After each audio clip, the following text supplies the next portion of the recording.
کہنے لگا ہاں میں اس لیے بھاگ رہا ہوں کہ میرا وہ بیٹا فوت ہو گیا، اب مجھے قرآن پڑھ کے بخشنے والا کوئی ایسا ہے نہیں، تو جو عام ایمان والوں کا ثواب آتا ہے میں بھی اسی میں سے اپنا حصہ لینے کے لیے جا رہا ہوں۔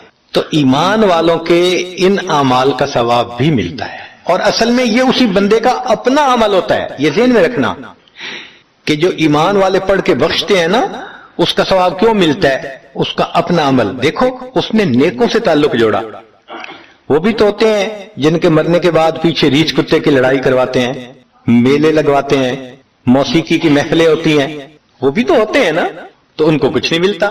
اس بندے نے نیکوں سے محبت کی، یہ اس کا اپنا عمل ہے، اس کی محبت کی وجہ سے اب یہ لوگ اس کو پڑھتے ہیں، اللہ اس کو ثواب پہنچا دیتے ہیں، تو اس کے اپنا عمل ہے اصل میں۔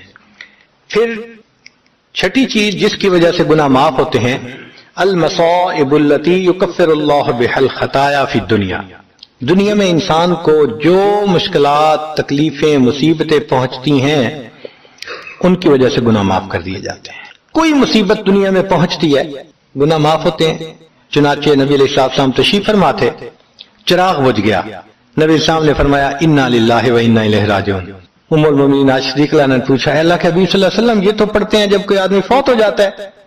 فرمایا عائشہ مومن کو جو بھی دنیا میں تکلیف غم پہنچتا ہے اگر وہ اس کے اوپر انا للہ پڑھ لے اس کو ثواب ملتا ہے۔ تو سوچنے کی بات ہے، چراغ کے بجھنے پر اگر ثواب ملتا ہے تو کسی عزیز کی زندگی کا چراغ بجھ گیا اس پر کتنا ثواب ملے گا۔ اس لیے تکلیف آئے تو پریشان ہونے کی بات نہیں ہوتی، صبر کرنے کی بات ہوتی ہے۔ انسان بے صبری کے ذریعے خواہ اس تکلیف پر ملنے والے ثواب سے اپنے آپ کو محروم کر دیتا ہے۔ بے صبری سے تکلیف ختم نہیں ہوتی، ثواب ملنا بند ہو جاتا ہے، تو بے صبری کا کیا فائدہ؟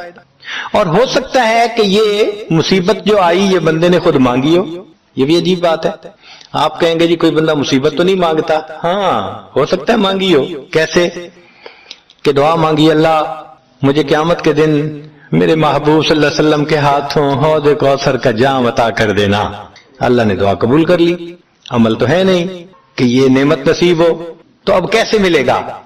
اللہ تعالیٰ بیماری، مصیبت، پریشانی کچھ اس کے اوپر بھیج دیتے ہیں، اگر یہ بندہ اس پر صبر کر لیتا ہے اس کو بہانہ بنا کر اللہ اس کو وہ نعمت عطا فرما دیتے ہیں۔ چنانچہ ایک بزرگ تھے 70s میں تھے، بیوی بھی اسی طرح بہت نیک تھی بیوی نے کہا کہ میرا بڑا دل چاہتا ہے کہ نبی علیہ الصلوۃ والسلام کا دیدار نصیب ہو، میں بڑا درود شریف پڑھتی ہوں، نفل پڑھتی ہوں، مگر مجھے واضح زیارت نہیں ہوئی، آپ کو کوئی عمل آتا ہو تو بتا دیں۔ انہوں نے کہا عمل آتا ہے کرو گی؟ کہا بالکل کروں گی۔ کہنے لگے اچھا جمعہ کا دن آ رہا ہے، خوب نہا دھو کے وہ جو دلہن والے کپڑے تھے نا تمہارے کناری والے گوٹے وہ پہننا اور میک اپ کرنا، خوشبو لگانا، اور میں بس جمعہ پڑھ کے آؤں گا تو پھر ٹھیک ہے۔ اس نے کہا بہت اچھا۔ وہ اللہ کی بندی نہائی دھوئی دلہن کی طرح خوب تیار ہوئی، کپڑے دلہن والے پہنے۔ ان بزرگوں نے جمعہ تو بیوی کے بھائی کے گھر چلے گئے، اس کو جا کے کہا میری عمر دیکھو اور آ کے اپنی بیوی بہن کی حالت دیکھو۔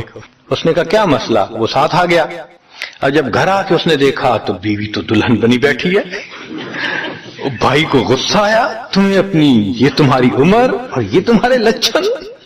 اس نے تو ڈانٹا اور وہ بیچاری روئی، اس کا دل ٹوٹا، رو رو کے حال برا، سو گئی۔ اللہ کی شان کہ اس نیند میں اس کو نبی علیہ السلام کی زیارت نصیب کہ یہ چیز ہمارے لیے روح کی غذا بنے۔ ہمارے اکابر جب دن کے کام کاج سے فارغ ہوتے تھے تو مصلی پہ آ جاتے تھے، رات گزار دیتے تھے مصلی کے اوپر۔ ان کو رات کے اندھیرے کا اس طرح انتظار ہوتا تھا جس طرح دلہا کو دلہن سے ملنے کے لیے رات کا انتظار ہوا کرتا، ایسے وہ رات کے منتظر رہا کرتے۔ عشاء کے وضو سے فجر کی نماز پڑھنا، رات کا بیشتر حصہ نوافل میں کھڑے رہنا، حتیٰ کہ ہمسائے کے لڑکے بچے ان کو چھت کے اوپر ایک مینارہ سمجھا کرتے تھے، تو اتنا تو وہ اللہ کی یاد کیا کرتے تھے نا، قرآن پڑھا کرتے تھے۔ اور ہمارے قریب کے زمانے کے بزرگوں کا معمول ایک منزل روزانہ کا۔ اس عاجز کے والد صاحب حافظ نہیں تھے مگر پوری زندگی ایک منزل روزانہ پڑھنا ان کا معمول تھا۔ ہم نے بچپن سے لے کے اپنے بال سفید ہونے تک اپنے والد کو ہر جمعرات کو ختم قرآن کرتے دیکھا ہے، ہر جمعرات کو ان کا ختم ہوتا تھا۔ ناظرہ پڑھتے تھے تو معمول تھے ان کے. ہم بھی سوچیں اس کے اوپر کہ ہمارا بھی کوئی دن قرآن مجید کی تلاوت کے بغیر نہ گزرے. زیادہ نہیں کر سکتے تو چلو تھوڑا صحیح، مگر کریں تو صحیح نا. یہ تو نہیں کہ کئی دن گزر جاتے ہیں قرآن مجید کئی گھروں میں کھولنے والا ایک بھی نہیں ہوتا. اخبار روز پڑھا جاتا ہے، ٹی وی روز دیکھا جاتا ہے، اور انٹرنیٹ کی مصیبت تو 24 گھنٹے کھلی رہتی ہے. اگر نہیں کھلتا اللہ کا قرآن تو اپنی روح کو غذا پہنچانے کے لیے ہمیں قرآن مجید کی تلاوت کا معمول روزانہ لازماً پورا کرنا چاہیے.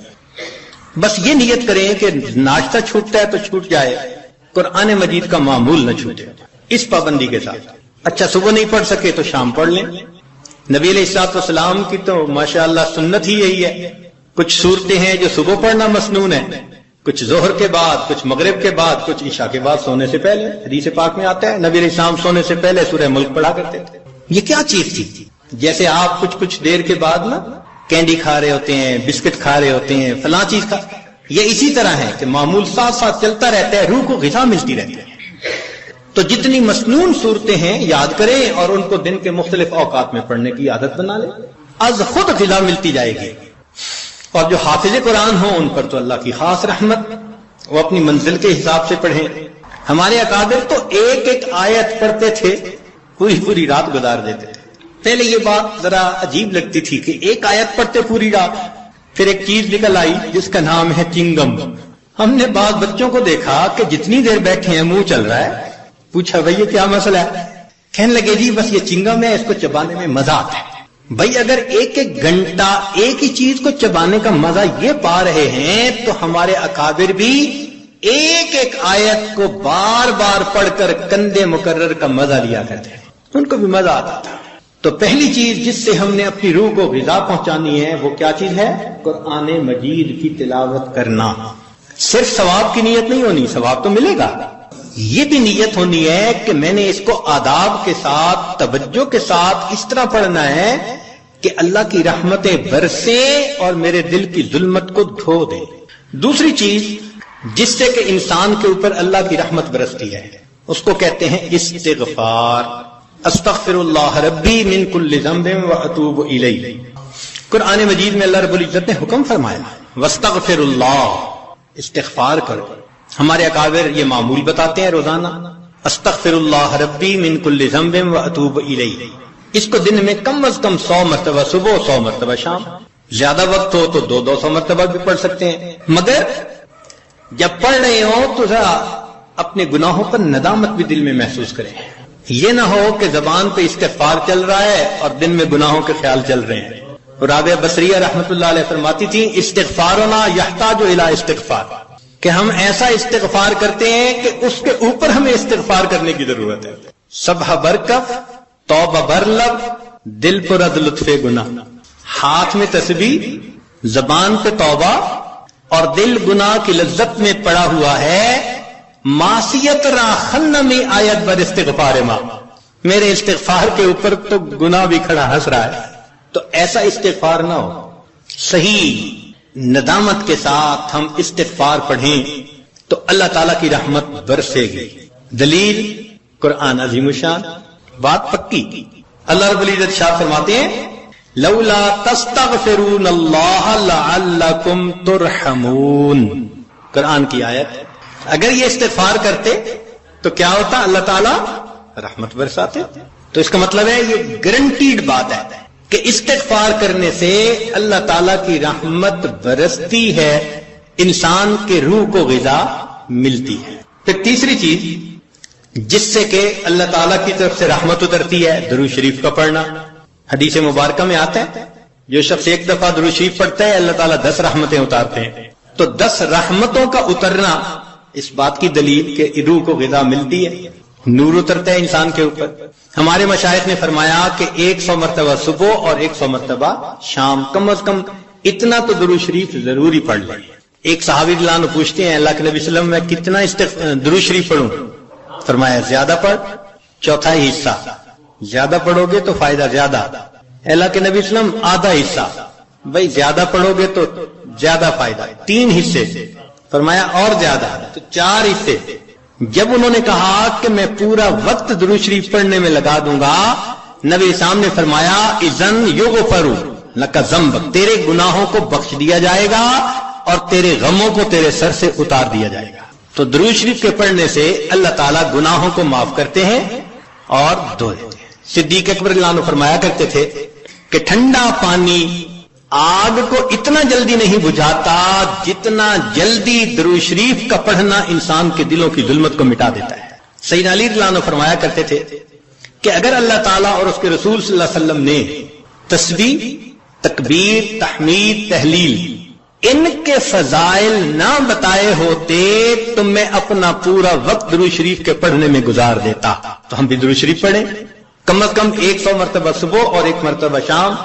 اس سے کیا ہوگا کہ دل کو غذا پہنچ جائے گی۔ چوتھی چیز، اللہ کا ذکر کرنا، ذکر لسانی یا ذکر قلبی جیسا بھی معمول ہو، ذکر کے کرنے سے اللہ تعالیٰ کی رحمت اترتی ہے۔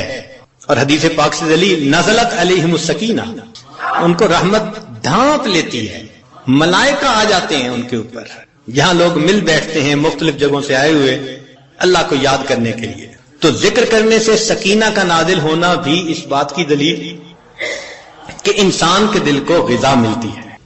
ذکر سے ذات کی محبت بھی پیدا ہوتی ہے، جتنا جس چیز کا تذکرہ زیادہ کریں اتنا اس سے محبت ہوتی ہے۔ تو کثرت ذکر کا حکم اس لیے کہ اس سے اللہ رب العزت کی محبت انسان کے دل میں بڑھتی ہے۔ یہ نغمہ فصل گلو لالا کا نہیں پابند، بہار ہو کہ خزاں لا الہ الا اللہ۔ ہمیشہ ذکر کرنا ہے، ہر وقت کرنا ہے، موسموں کے بدلنے کا اس پہ اثر نہیں ہوتا۔ اس لیے ہمارے اکابر صبح شام کا کچھ وقت تھا جس میں تنہائی میں بیٹھ کے اللہ کا ذکر کثرت کے ساتھ کیا کرتے تھے۔ پھر پانچویں چیز جس سے کہ انسان کے اوپر رحمت اترتی ہے وہ ہے اتباع سنت۔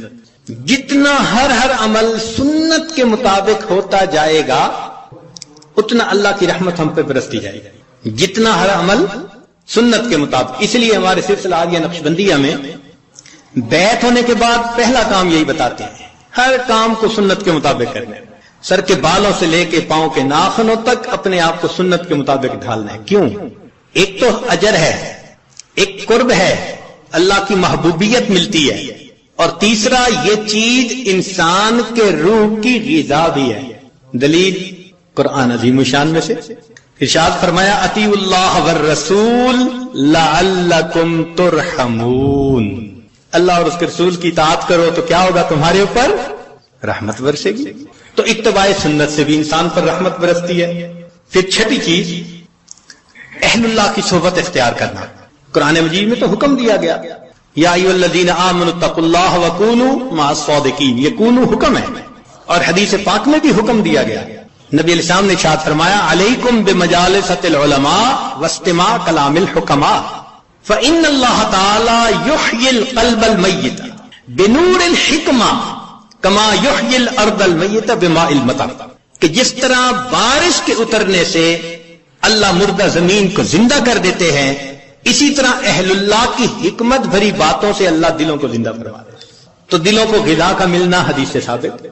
اس لیے تو فرمایا کہ انسان کہیں نہ کہیں اپنا تعلق جوڑے۔ مجدد ثانی رحمۃ اللہ فرماتے ہیں کہ ان مشائخ کی نظر شفا اور ان کا کلام کیمیا ہے، ان کا کلام کیمیا اور ان کی نظر شفا ہے وہی تیرے زمانے کا امام برحق، جس سے کہ انسان کے دل پر نور اترتا ہے، وہ ہے تقوی کو اختیار کرنا۔ اس لیے ہمارے مشائخ جہاں اتباع سنت کا تلقین کرتے ہیں وہاں ساتھ گناہوں سے بچنے کا بھی حکم دیتے ہیں، بھی گناہوں سے اپنے آپ کو بچاؤ، اور گناہوں سے بچنا، مشتبہات سے بچنا، اسی کا نام تقوی ہے۔ جتنا تقوی اختیار کریں گے اتنا اللہ کی رحمت برسے گی۔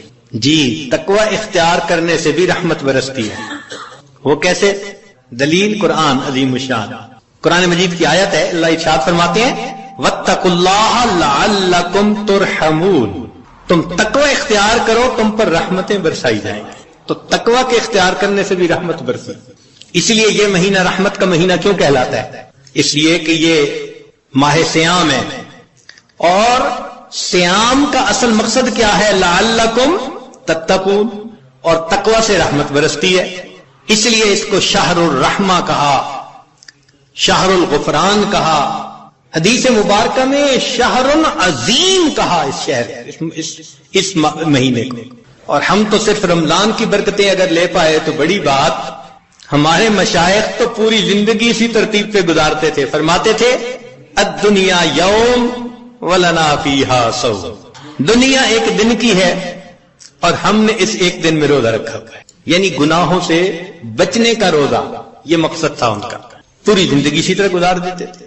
اس لیے فرمایا للصائم فرحتان، روزہ دار کے لیے دو خوشیاں ہوتی ہیں. فرحت عند الافطار، ایک تو افطار کے وقت خوشی، وفرحت عند لقاء الرحمن، جب رحمان سے ملیں گے اس وقت بھی خوشی ہوگی. اس لیے یہ رمضان کا مہینہ انسان کے دل کو منور کر دیتا ہے. ظاہر میں تو نظر آتا ہے کہ جی بھوکا رہنا پڑے گا، مگر کہاں بھوکا رہنا پڑتا ہے. اگر اوور آل دیکھیں تو رمضان میں انسان زیادہ کھاتا ہے، اور جتنی نعمتیں رمضان میں ملتی ہیں باقی مہینے میں تو ملتی نہیں ہے. مگر رمضان المبارک میں واقعی روزہ دار پر اللہ کی رحمت برستی ہے. پھر نویں چیز کہ انسان اللہ رب العزت سے دعا بھی مانگے، یہ اعمال بھی کرے اور ان اعمال کو کر کے اللہ تعالیٰ سے دعا بھی مانگے. اے اللہ میرے دل کو منور فرما دیجئے، میرے دل کو غذا پہنچا دیجئے، میری روح کو منور کر دیجئے. اور یہ چیز حدیث پاک سے ثابت ہے.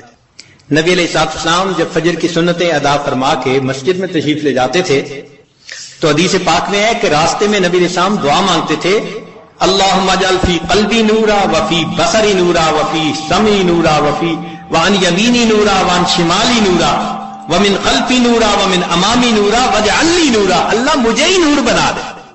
اب یہ دیکھیے کتنی اہم بات ہے. ہم میں سے کتنوں کا معمول ہے اس دعا کو پڑھنا؟ اللہ ماشاء اللہ بہت کم لوگ ہوں گے جو باقاعدہ پڑھتے ہوں گے. اللہ کے حبیب صلی اللہ علیہ وسلم نے تو ہمارے لیے یہ دعا سکھائی ہے. دنوں پہ دن گزر جاتے ہیں، مہینوں پہ مہینے، یہ دعا مانگی نہیں ہوتی. اللہ کے حبیب صلی اللہ علیہ وسلم دعا مانگ رہے ہیں، اللہم اجعلنی، اللہ مجھے ہی نور بنا دے. آج وقت ہے اس نور کو حاصل کرنے کا.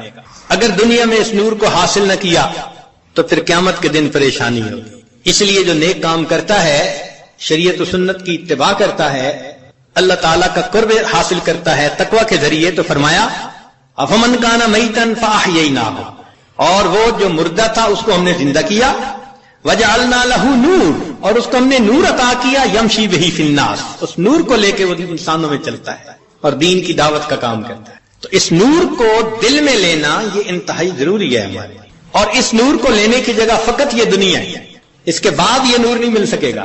اس کی مثال یوں سمجھ لیجئے، انسان کے بدن کے بننے کی جگہ ماں کا پیٹ. اگر بچہ اس طرح سے پیدا ہو کہ دونوں آنکھیں نہ بن سکیں تو دنیا کا کوئی ڈاکٹر دنیا میں آنکھیں نہیں بنا سکتا. کئی بچوں کی انگلیاں، ان کی گروتھ پوری نہیں ہوتی تو دنیا میں آنکھیں پوری نہیں ہو سکتی، کیونکہ ماں کا پیٹ اس کی گروتھ کی جگہ ہے. اگر پوری ہو گئی تو بہت اچھا، اگر نہیں تو پھر وہ کمی رہے گی. یہی حال انسان کی روح کے معاملے کا، کہ روح کے بننے کی جگہ یہ زمین و آسمان کا پیٹ ہے. بن گئی روح تو بہت اچھا، نہ بنی تو آگے جا کے نہیں بن سکے گی. چنانچہ قیامت کا دن ہوگا تو ایمان والے اپنے نور کو لے کر اللہ کے حضور جائیں گے. یوم تری المؤمنین والمؤمنات یسعی نورہم بین ایدیہم وبایمانہم، ایمان والوں کا نور دائیں اور بائیں ان کے سامنے. جنہوں نے محنت کی ہوگی، 1000 واٹ کا بلب جیسے جلا ہوتا ہے ایسے ان کا نور ہوگا. اور نور چونکہ پھیلتا ہے تو اس لیے ارد گرد منافق بھی ہوں گے.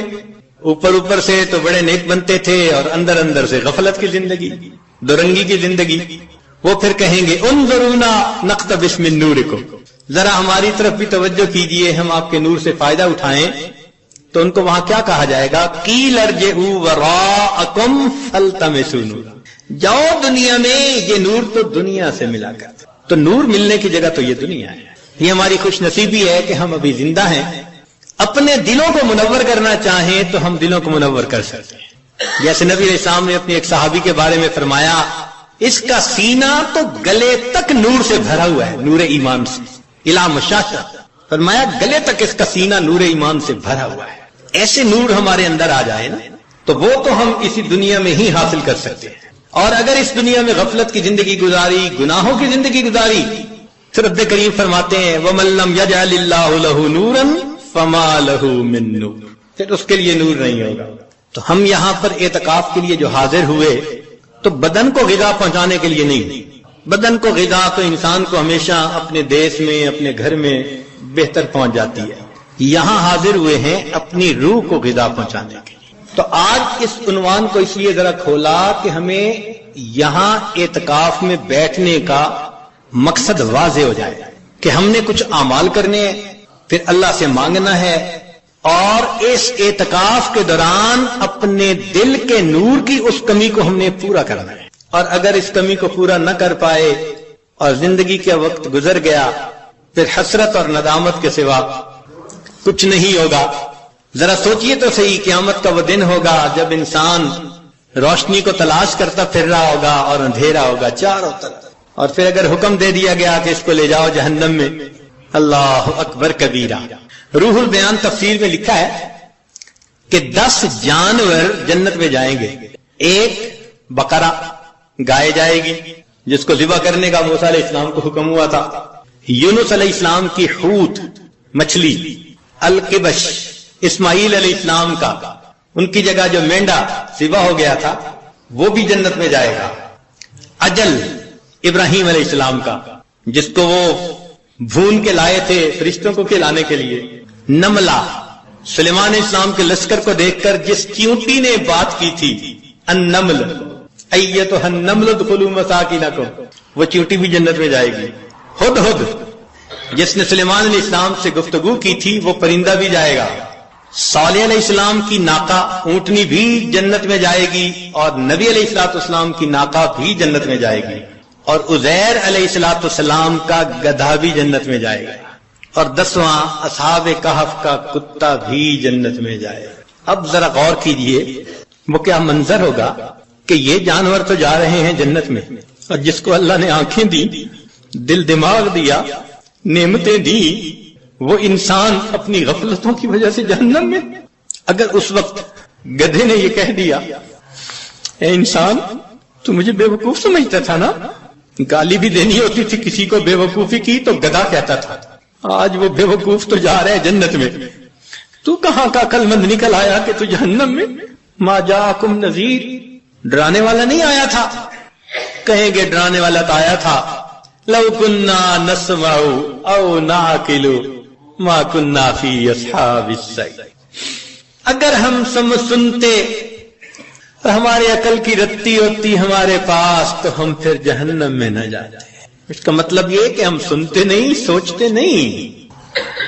اور گدھے کی بات تو ایک طرف رکھ دیں، اگر اصحاب کہف کے کتے نے اس وقت کہہ دیا کہ تم تو مجھے ذلت کی نظر سے دیکھتے تھے نا، اور میرا نام تو گالی تھا نا، اور میری حالت تو یہ تھی تم خشک ٹکڑا کھلاتے تھے، میں تمہارا در نہیں چھوڑتا تھا، اور تمہیں جو پروردگار روز نعمتیں کھلاتا تھا تمہیں اس کا در یاد نہیں آتا تھا. میں ایک روٹی کی خاطر تمہارے گھر کا ساری رات جانچ کے پہرا دیتا تھا، اور تم اپنے رب کی عبادت کے لیے رات کو 2 نفل پڑھ نہیں سکتے تھے. کتا جنت میں جا رہا ہوگا، اور یہ حضرت انسان غفلت کی زندگی گزارنے کے بعد جہنم میں. چہ جائے کہ وہ وقت آئے جب انسان حسرت کرے اور اس کا علاج کوئی نہ ہو. ہمیں چاہیے کہ آج ہم اس کی حقیقت کو سمجھیں، اور جس طرح روح کو اپنے جسم کو غذا پہنچانے کے لیے فکر مند ہیں، ہم اپنی روح کو بھی غذا پہنچانے کے لیے فکر مند ہو جائیں. چنانچہ یہ 10 دن کا قیام یہ بہت فکر مند ہو کے گزارنے کی بات. باتیں کرنے نہیں آئے، قصے کہانیاں کرنے نہیں آئے، حال احوال سننے نہیں آئے، بہت سنتے رہتے ہیں. ہاں اللہ کو منانے کے لیے آئے ہیں. جو گناہوں کے اثرات دل پر ہم آج تک لگا بیٹھے ان کو دھلوانے کے لیے آئے. تو اس کا طریقہ یہ ہے کہ جب اجتماعی عمل ہوں تو اس میں جڑیں، جب انفرادی عمل ہوں تو اپنے وقت پہ انفرادی عمل کریں، لیکن ہر بندے کو ایک فکر لگی ہوئی ہو. ایک ایک منٹ کو آپ کیش کروانے کی کوشش کریں. مسافر کی دعائیں بھی قبول ہوتی ہیں اور مسافر پر اللہ کی رحمت بھی ہوتی ہے. تو اعتکاف میں آنے والے مسافر بھی ہیں، اور جب ایک جگہ پر ہوں اور سب اللہ کے حضور متوجہ ہوں تو اللہ کی رحمتیں اور زیادہ متوجہ ہوتی ہیں. حدیث پاک میں ہے نا، من بلاد شتیٰ وقبائل شتیٰ، مختلف شہروں سے مختلف قبیلوں کے لوگ جب ایک جگہ آ کر اکٹھے ہوتے ہیں اللہ رب العزت کو یاد کرنے کے لیے، تو فرشتے اتنا اترتے ہیں کہ آسمان تک ان کا تانتا بن جاتا ہے، اور رب کریم اتنا خوش ہوتے ہیں ان سے کہ جب فرشتے واپس جاتے ہیں تو ان سے کارگزاری سنتے ہیں، تم نے میرے بندوں کو کس حال میں پایا۔ وہ تو جانتے ہیں مگر ان سے کہلوانا چاہتے ہیں، اور بالآخر فرماتے ہیں کہ اچھا ان کو کہہ دو کہ یہ بخشے بخشائے اپنے گھروں کو چلے جائیں، میں نے ان کے گناہوں کو ان کی نیکیوں میں تبدیل فرما۔ یا اللہ کچھ تو وہ بھی تھے راستہ گزرنے والے ویسے ہی کھڑے ہو گئے تھے۔ رب کریم اتنا خوش ہوتے ہیں کہ فرماتے ہیں اچھا ہم قوم لا یشقی جلیس، ایسے لوگ ہیں ان کے پاس بیٹھنے والا بدبخت نہیں ہوتا۔ تو جب پاس بیٹھنے والا بدبخت نہیں ہوتا تو جو خود اس قوم میں شامل ہو وہ کیسے بدبخت ہو سکیں گے؟ اور ہمارے مشائخ نے لکھا کہ بدبخت وہ ہوتا ہے جو ایمان کے بغیر دنیا سے چلا جائے۔ تو یہ حدیث پاک اشارہ کر رہی ہے کہ ایسی محفلوں میں بیٹھنے والا بندہ بالآخر دنیا میں ایمان کی سلامتی کے ساتھ چلا جائے۔ تو ان محفلوں کی قدر کریں، فکر کریں، اپنے سیل فون کو یا تو سائلنٹ کر دیں یا بند ہی کر دیں 10 دن کے لیے، یہاں گھنٹی کی آواز نہ سنائی دے، بات کی آواز نہ سنائی دے۔ جب نہیں تھے یہ سیل فون دنیا کے کام کاروبار پھر بھی چلتے تھے، 10 دن کے لیے بند ہو جائے گا، کام کاروبار پھر بھی چلے گا۔ نہ آسمان پہلے گرا تھا نہ اب گرے گا، تو اتنا اہم نہ اس کو بنائیں۔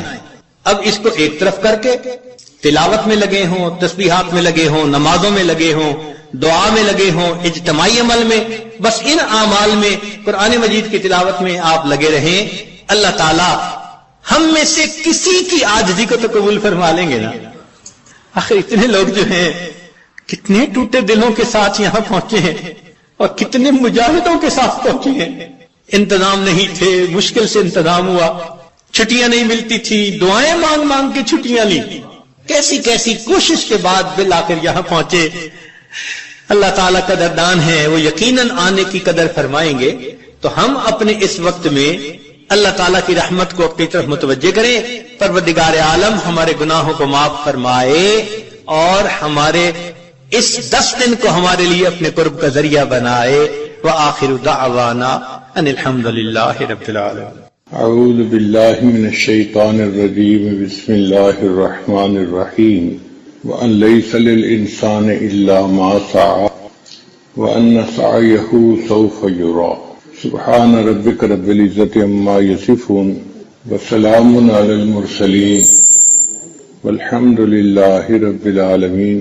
اللہم صل علی سیدنا محمد وعلی آل سیدنا محمد وبارک وسلم۔ ہر ملک کی اپنی ایک کرنسی ہوتی ہے، جیسے پاکستان کی کرنسی روپیہ، سعودی عرب کی کرنسی ریال، دبئی کی کرنسی درہم، امریکہ کی کرنسی ڈالر، یو کے کی کرنسی پاؤنڈ، جاپان کی کرنسی ین، رشیا کی کرنسی روبل۔ تو ہر ملک کی اپنی اپنی کرنسی ہوتی ہے۔ دیکھا یہ گیا ہے کہ انسان جس ملک میں رہتا ہو، اگر اس کے پاس وہاں کی کرنسی بہت ساری ہے تو اس کی زندگی سہولت سے گزرتی ہے۔ وہ جہاں چاہے اچھا گھر خرید سکتا ہے، گاڑی خرید سکتا ہے، شادی بیاہ کر سکتا ہے، عیش کی زندگی گزار سکتا ہے اگر اس کے پاس اس ملک کی کرنسی ہے۔ اگر اس ملک کی کرنسی نہ ہو تو پرابلم پیش آ سکتے ہیں۔ ہمیں ایک مرتبہ خود یہ تجربہ ہوا، ہم پوری فیملی عمرے پر گئے تو میرے بیٹے کے ہاں چھوٹا بچہ تھا، بہت اچھا بیبی تھا۔ جیسے ہم جہاز سے اترے اس نے رونا شروع کر دیا، تو میں نے پوچھوایا عورتوں سے کہ یہ بچہ کیوں رو رہا ہے؟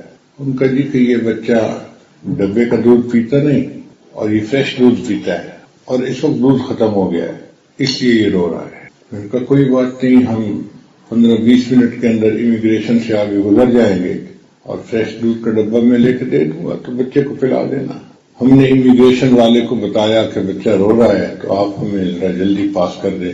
اس نے مہربانی کی اور اس نے ہمیں جلدی امیگریشن سے پاس کر دیا۔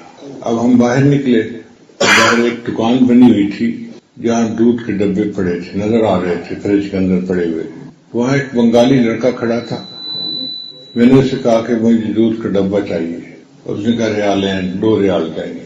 میں نے کہا بھائی میرے پاس ریال تو نہیں ہے، ڈالر ہیں، تو میں آپ کو $5 دے دیتا ہوں، آپ مجھے دے دیں یہ ڈبہ. وہ کہنے لگا مجھے یہ اللہ آپ چاہیے. میں نے کہا بھائی اب بچہ رو رہا ہے تو میں کیا کروں؟